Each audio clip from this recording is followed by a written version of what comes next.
One thing going on in out in East Contra Costa County and around the county is Marin. Take two. Take four. Take seven. Do what you love what you do, 'cause love will return to you. Never give up, stay the fight, wear that hat with pride. You only need three things to succeed. A lot of try, a lot of heart, and guts.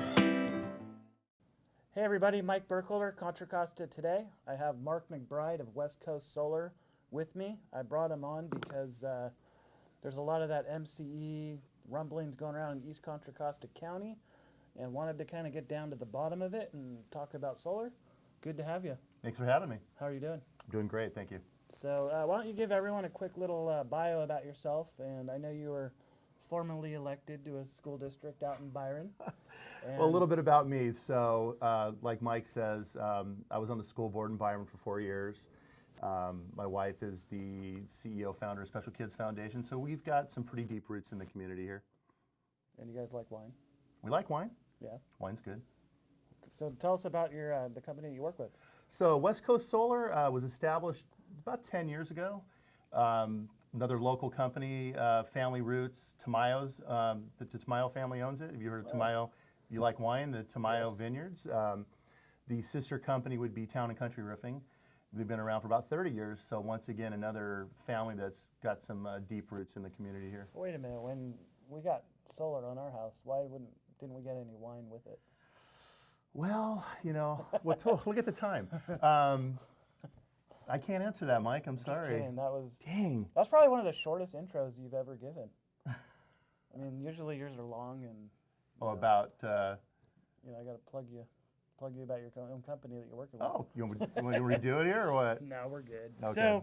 So, before we get into the MCE stuff, for people that want to go solar, what are some tips that they should look for, and how do they make that decision? How should they make that decision?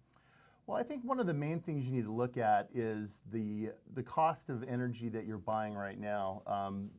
PG&E, as we all know, they go up about 8% a year. So that price is going to continue to go up. It has to pencil out for you. I've actually walked away from deals with customers that their bills are $60 or $70 a month. It really doesn't fit what they need. We're looking for people that are $100, on up with that, to where we can build a system that will at least offset 100% of their bill. As far as cost, we don't want to be paying more than what they're paying currently for their PG&E bill. It doesn't pencil out that way for, unless you do it over a long, long period. So we're looking for somebody that we're going to be able to help them, 30, 40% off of their bill with that. That's what I kind of look at when I'm building a system for a customer. And so one of the biggest things that, the debate out there is rent versus buying systems. Right. I know that when we went through it, it was a no-brainer, buy the system. Right. Anybody buy the system. There's a lot of companies out there that have nice sales tricks, and I don't want you to get into all that, but Sure. What are the benefits to buying versus renting?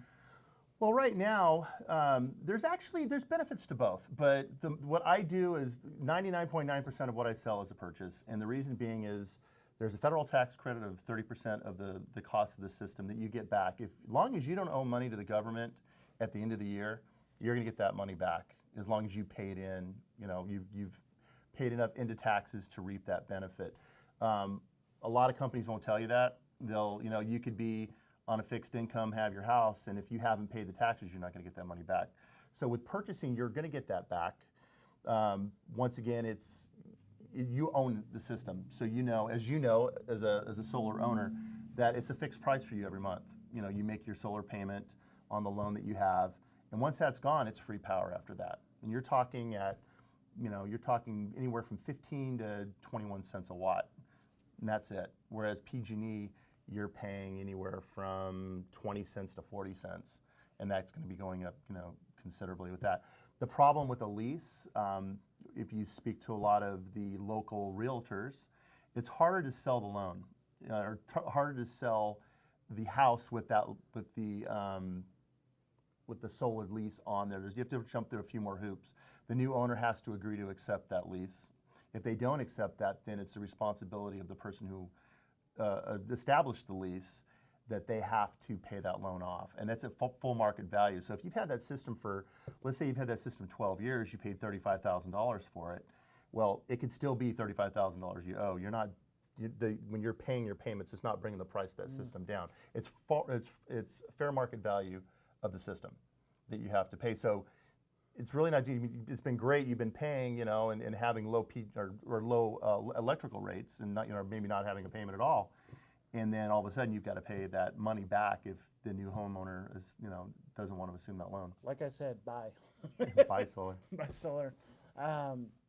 So I know one of the cool things with us is that, we bought a system and we got the tax credit, or we're going to get the tax credit. Right.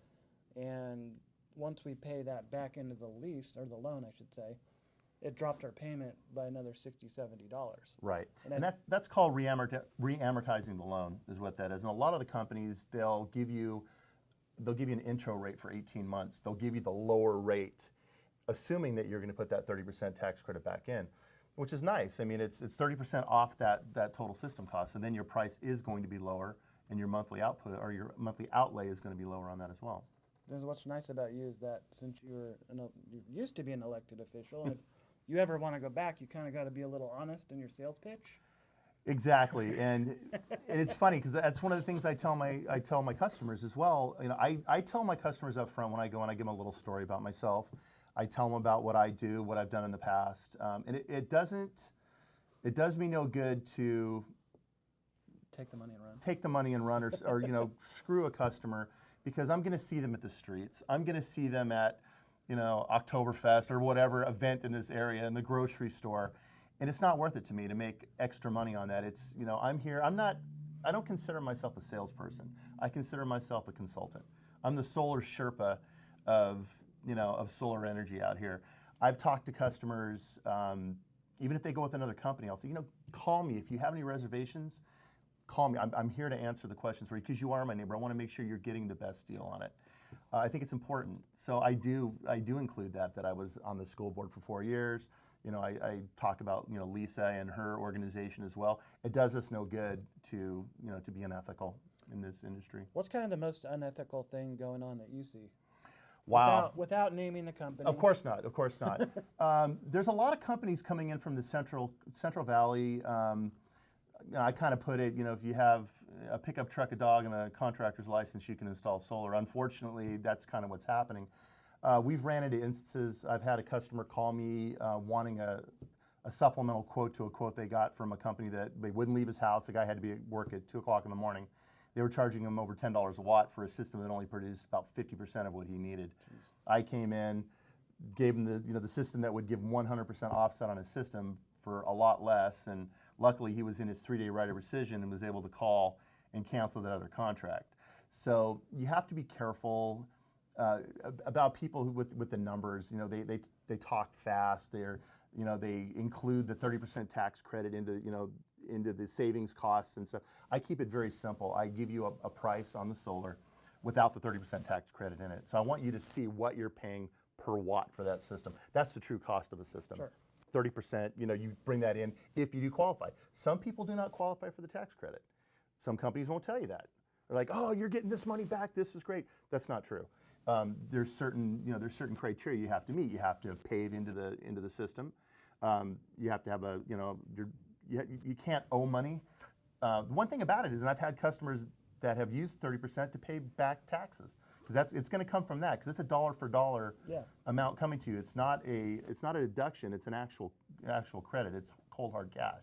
So as long as you're balanced zero when you file, you're going to get that money. Either way, you get the money. Either way, you get the money, or and that's the thing. Well, that's another point too. I've had people that have bought huge systems that are getting $20,000, $25,000 back, and they choose to use that money in another way. I had a woman whose car was on its way out, and she's like, wow, I'm going to take this money, I'm going to buy a new car.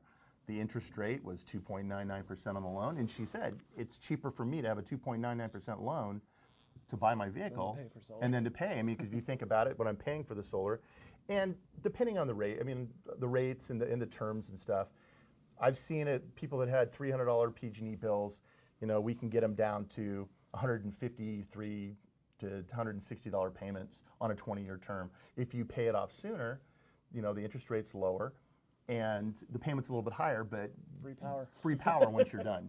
Exactly. So, how did you get into the solar industry? Well, it's funny, having $1,000 a month PG&E bills in the summertime, year after year, and finally deciding, I have to look into solar. This is, too much. I live in Discovery Bay. We've got a pool, 5 of us in the house.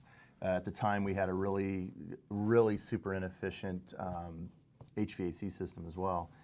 And going through the process, it was like, wow, I've been in sales for about 30 years, and I decided, I said, I can see a real future with this, where I can help people, I can make a living for my family, help people in my community, and kind of get the word out. I love the industry, absolutely love it, because every situation that I go into, every house I go into is it's a different situation. And when I go into a home, it's not about, hey, let's fix this. Let's get solar in here and we'll take care of your bill. I'm a little different with that. That's why I'm more of a consultant. I want to know, why is your bill so high? Why are you paying $1,000 a month? There's got to be a reason. We don't want to put a Band-Aid, on a problem. Yeah. I mean, heck, I can make a lot more money doing that, but is it the ethical thing to do? It's not government. Exactly. Exactly. So instead of putting a Band-Aid on it, I want to kind of dig in a little deeper with the homeowner, find out what they're using. Is it an inefficient, maybe it's a freezer in the garage that's from 1940 that they just can't part with, but the thing is sucking down a ton of power. Or once again, it could be a super inefficient air conditioning system. And that's one thing in our area, with the houses that we have, that's the number one culprit that we're finding, is these air conditioners are 10, 12, 14 years old. They're not efficient. And they're cheap. And they're cheap. And that's the thing, when they build these houses, they don't put the top of the line equipment in. We know that, unless it's a custom home. So I want to look at that, before I give a quote, with that. But I do like to get, all their information beforehand. We have, there's a system with PG&E that you can use called Green Button Data. Yep. I just get a year's worth of data.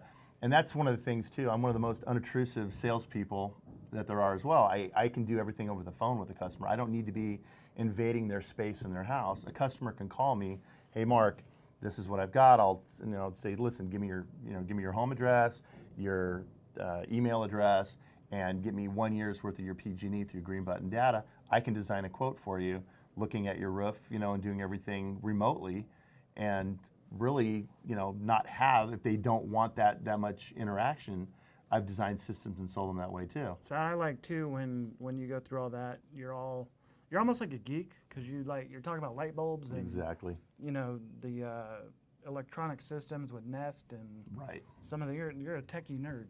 Well, thank you. So No, I'm absolutely a tech nerd. My house, everything I have pretty much now is all smart home related.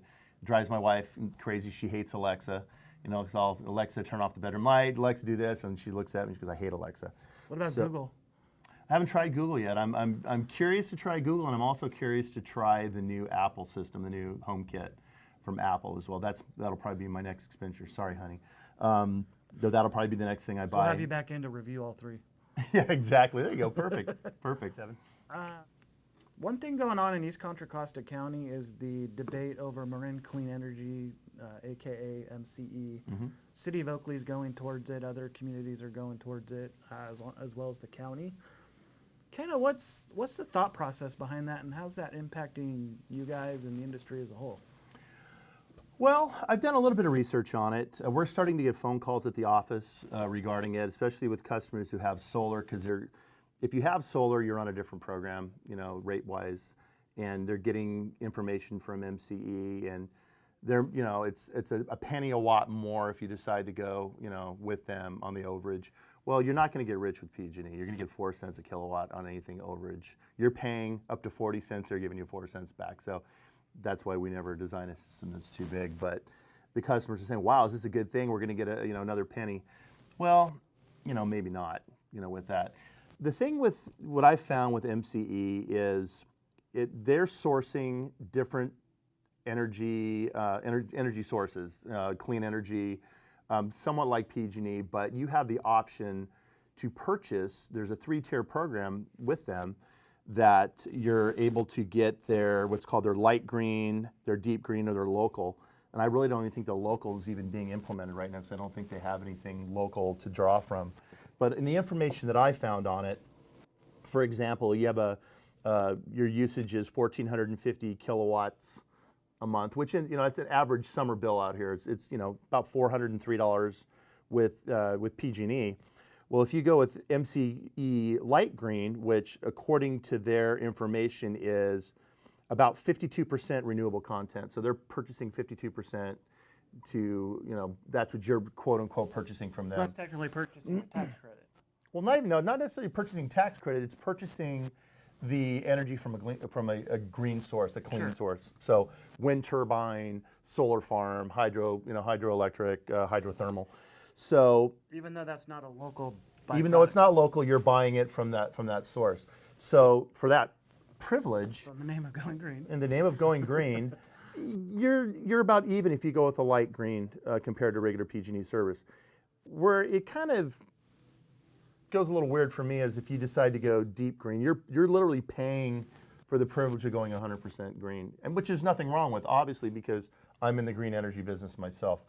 But what I don't understand is why you're paying on that same $403 bill, you're paying $416 for the pleasure of going green. And that was my problem when Oakley did that. They didn't like that I was calling them out on that $10 difference. Right. And they automatically enroll everybody in Well, the community where it's their responsibility to opt out. That's not right to me. And I tell people, do your homework on it, obviously, and there's nothing wrong with it. I mean, if you want to pay the extra $13 in this case to go a completely green, completely green way of getting your energy, that's great. I mean, I love that because, like I said, I'm in the green energy industry.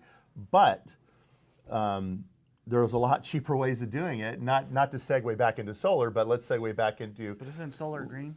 Solar is green. Let's segue back into owning your own solar though, because you're paying anywhere from 20, or actually I have the sheet here, you're paying anywhere from like 26 to 49 cents per kilowatt.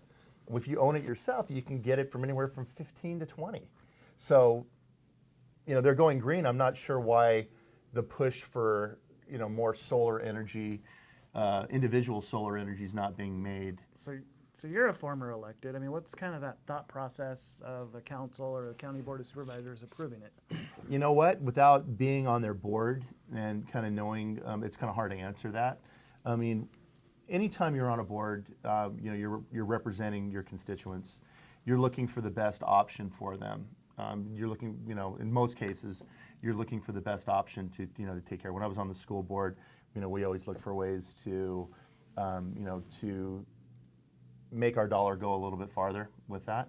So I don't know what their thinking is. There may be, the city may get green energy credits from some source because they're using, they're utilizing more green energy. I just don't know enough about their, the relationship they have with MCE. Once again, I mean, I really encourage people to look and to see if, if you're on a PG&E E1 rate schedule, is it worth going over to the, to the green? I mean, I don't know. That's a personal. You guys will be impacted as well, right? Out in Discovery Bay?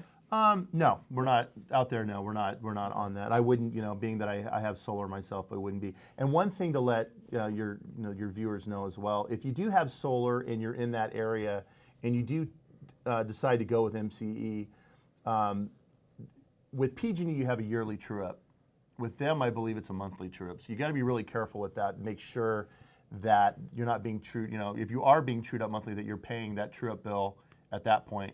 Because then what they do is after, if you have any overproduction after a certain amount of time, they pay it back to you. They rebate it back to you, from the understanding that I had on it. So what you've seen, is it better to be PG&E or MCE with this whole? Well, right now, with not knowing the track record of MCE, I can't really speak upon them. I don't know. I haven't heard anything. I haven't heard any complaints yet because we're really not impacted by them yet. We will be shortly. We are getting a lot of phone calls, concerned, customers that we have right now wondering, what do we do? What should we do? Yeah. Once again, we refer them to the websites. One thing I noticed, you really want to make sure when you're looking at the information, make sure all the tariff fees and everything is included in that, because that can be a little deceptive if you're not reading it right, because you could be seeing something that says you're paying 15 cents a kilowatt, but is that including the PUC tariffs and everything that's included with that as well? So I know on the PG&E, like some of the information I brought here, it shows you exactly what you're paying for that, which includes everything, anywhere from 20 to 40 cents a watt on an E1 rate plan schedule. So are they doing the same thing on theirs? I'm not sure.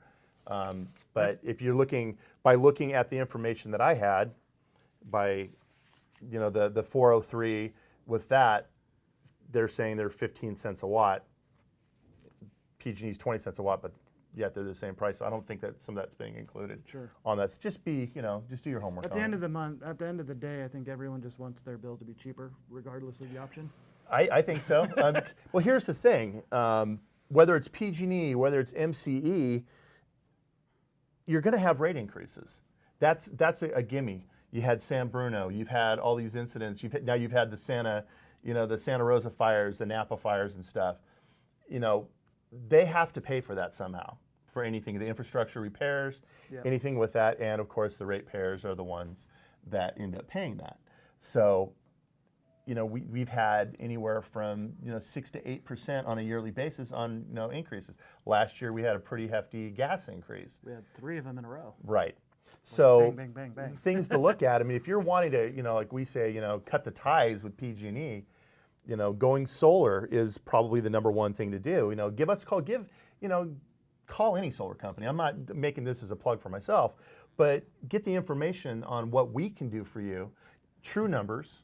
If you want to get your bill as low as possible, you can go on a longer term loan, and you can be paying half of what your PG&E bill is, and that's flat. PG&E is not going down; it's going to continue to go up. Yep. Things to look at as well is solar assisted HVAC, where you replace your HVAC system in conjunction with solar.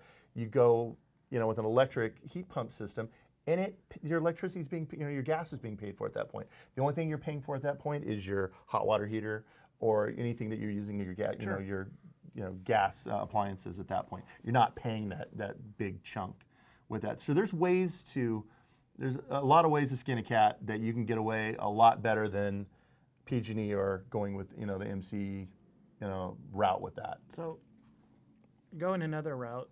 Sure. Everyone wants to go green. Everybody wants to be environmentally friendly. Right.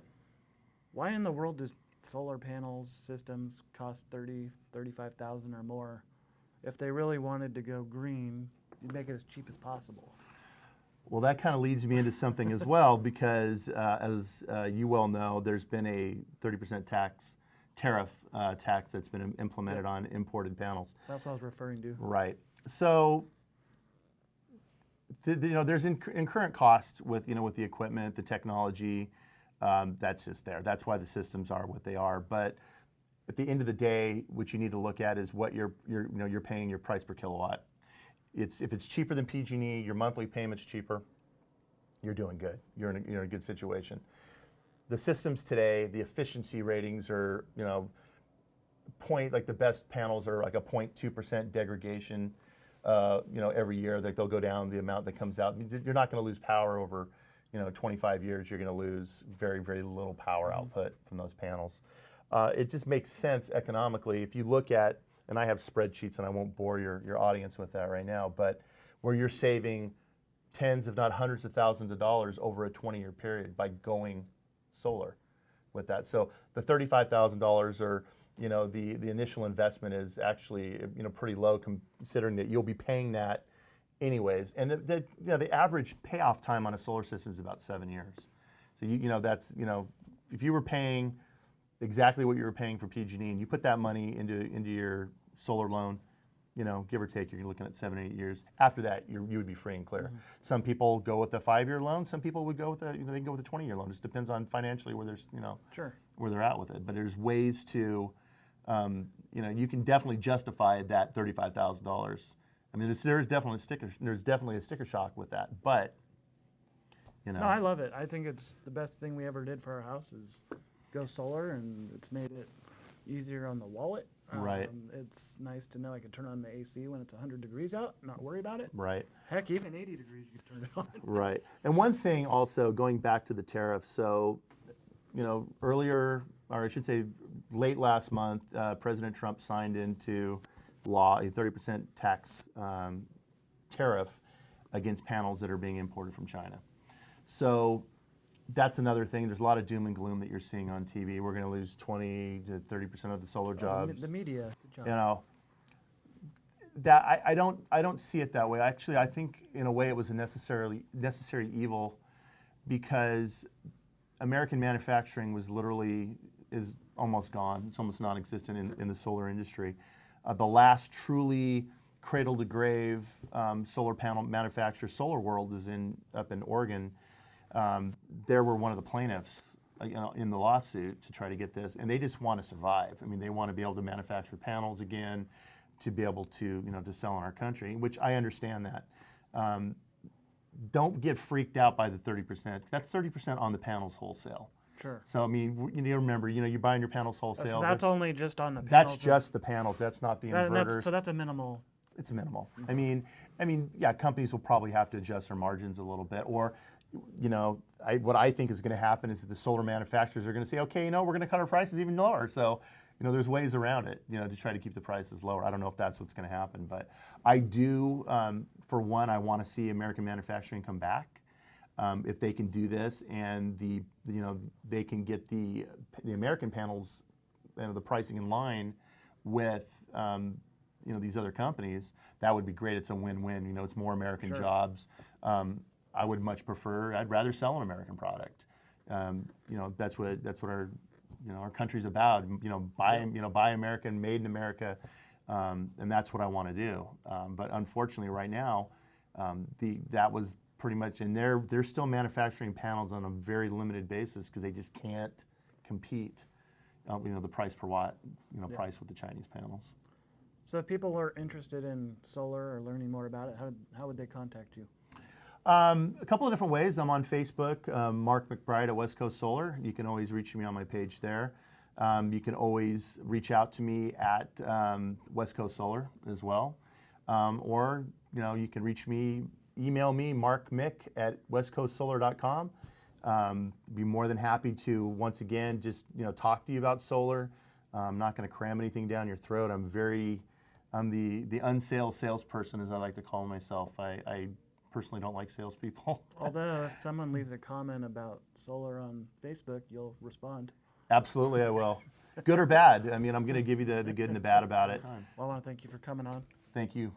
Again, this is Mark McBride. I'm Mike Burkholder, Contra Costa today. Please like, subscribe, follow. We'll see you next time. Take care.